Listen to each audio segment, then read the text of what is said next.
Lumapit po yung misis ninyo kasi apparently kayo daw po ay sinasaktan dyan sa Riyadh. 2 beses na po. Ang sampal po kasi dito sa Saudi, nakaganan yung kamay niya. Paganan. So parang suntok Dito na po, rin.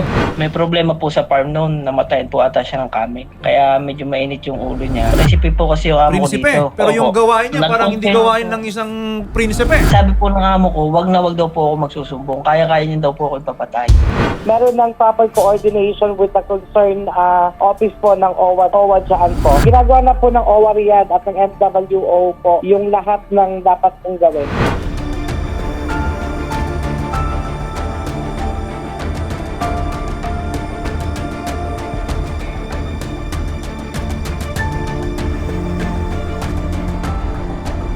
Ma'am Jenny, magandang araw po. Maya-maya po makakasama niyo na rin po si Sir Kennard, no? Ano po yung nararamdaman niyo sa mga sandaling ito? Alam ko, masayang-masaya po kayo. Paano niyo po si Sir Kennard sasalubungin, ma'am? Hindi ko po alam. Pero masaya po ako kasi ligtas po siyang nakauwi dito sa atin. Ayun po. Kasi hindi naman po kasi biro yung pinagdaanan niya sa ibang bansa. Po, wala pong paglagyan yung saya ko kasi po okay po siya. Hindi po siya sa nakabox na umuwi, buhay po siya. Yun po. Pasalamat po kay Papa Jesus tsaka po kay Sir Rapi Tulfo na ligtas pong nakauwi ang aking asawa. Nagrabe yung sakripisyo po bilang isang ama po nito ni Kennard sa inyong anak. Sobrang proud po ako sa kanya kasi kahit po mahirap, binigay niya po yung best niya para sa amin kahit po malayo. Paano po niya kayo mahalin bilang isang asawa? Si Kennard po, family first po yan. Inuuna niya po kami mag-ina kaysa sa sarili niya. Mabait po talaga yun. May plano pa po ba kayo na bumalik si Sir Kennard sa ibang bansa? Nagbabalak po siya pero hindi pa po sa ngayon. Pero ibang country naman po. Para yung mas safe. Dito sa Pilipinas, ano na pong plano po ninyo? Ayun ma'am, parang maghahanap muna po siya ng pansamantalang trabaho habang bago po siya mag-apply ulit. Thank you po kay Idol Rapi kasi nakuha agad po yung asawa ko at ligtas po siyang nakauwi dito sa Pilipinas. Sa tulong niya po, walang hanggang pasasalamat po ang sinaano po namin sa kanya. Maraming salamat po.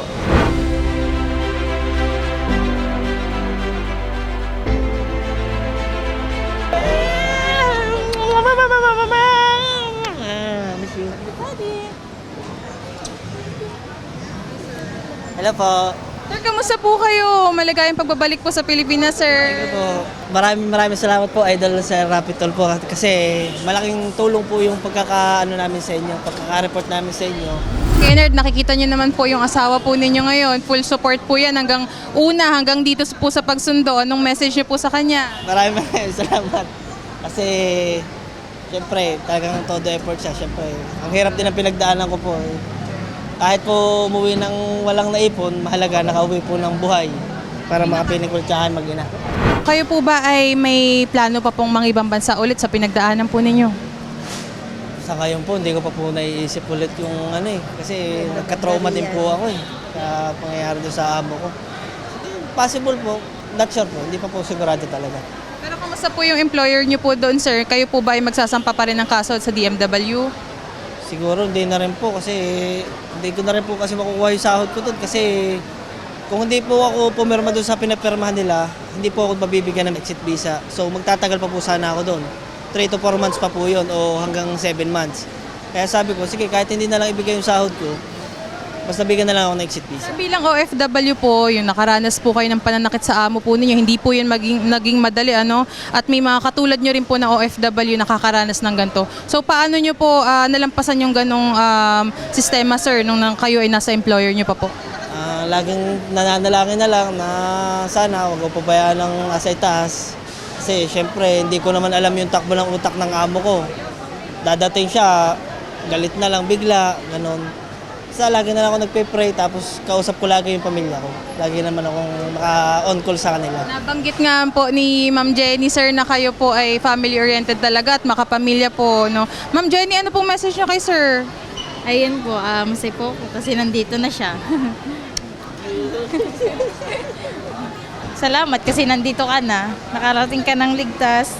Kaya po talagang tumakas po talaga ako kasi binantaan po talaga ako ng amo ko. Makapangyarihan po talaga yung amo ko. Kahit nga po yung PA niya, sinabihan ako, wag daw po ako magsusumbong kasi may balak nga pong gawin sa akin kung magsusumbong ako. Nung nalaman ko po agad na ganun, tumakas na po agad ako nun. Kaya nagpunta po agad ako na embassy. Masayang masaya po kami sir na kayo ay andito na sa Pilipinas po ulit. Huwag po kayo mag-alala sir, may matatanggap naman din po kayo ng financial assistance from OWA. Meron din po yung extension office po sa Batangas kung saan po kayo naglalagay. At don't worry din sir, si Senator Raffy Tulfo po ay na-coordinate na rin po yung pag-uwi po ninyo sa OWA, so ihahatid po kayo ng OWA hanggang mismo doon sa bahay po ninyo. Sir Raffy Tulfo, maraming po salamat.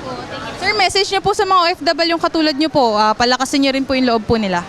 Ganun lang, basta pray lang palagi.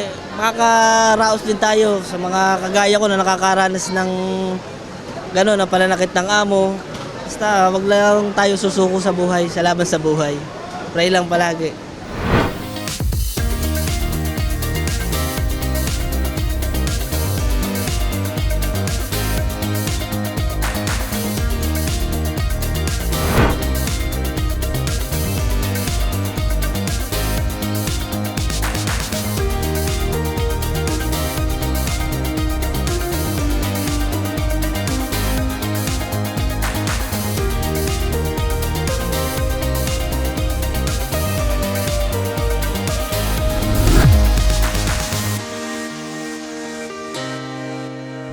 Papasalamat po ulit ako, Sir Idol Raffy Tulfo, sa tulong po, tsaka sa OWA po, DMW.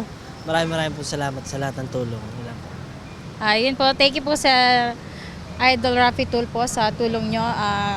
Simula po nung lumapit ako sa inyo, hindi nyo po kami pinabayaan. Na-actionan nyo po agad yung hiningi po naming tulong sa inyo. Maraming salamat po. Love you, Daddy. I love you too. I love you.